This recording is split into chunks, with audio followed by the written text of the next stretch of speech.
ने वो न्यूज़ के प्रोग्राम नेशनल डिबेट में गुफ्तगू करते हुए कहा कि एक सियासी जमात मेरे खिलाफ मुहिम चला रही है और इन लोगों ने बाहर से मेरे मुतालिक ट्वीट्स किए, मुझ पर बहतान लगाए और मेरी किरदार कुशी भी की गई।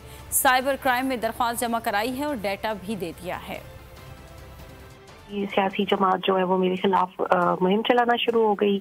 बाहर के मुल्क में उनके जो अहदेदार हैं उन्होंने ट्वीट्स किए और यहाँ पर जो उनके ट्रोल्स अकाउंट हैं या उनकी बी टीम है उसने भी ट्रेंड करना शुरू कर दिया, जो कि बहुत अफसोसनाक था। फिर बहुतान तराशी, किरदार कुशी और मजहबी जज्बात को उभारने की कोशिश की गई। उन्होंने वकला को कहा, उन्होंने आज साइबर क्राइम रिंग में जो है वो दरख्वास्त जमा करा दी और साथ डाटा भी दिया है। तो मेरा सबसे यही कहना है कि कोई भी जो है ऐसी चीज ना जो है वो फैलाया करें जिसकी हकीकत ना हो। चले आम सोशल मीडिया सार्फिन से तो क्या गिला करना, यहाँ तो मीडिया के लोग उस चीज को वो करने लग जाते हैं।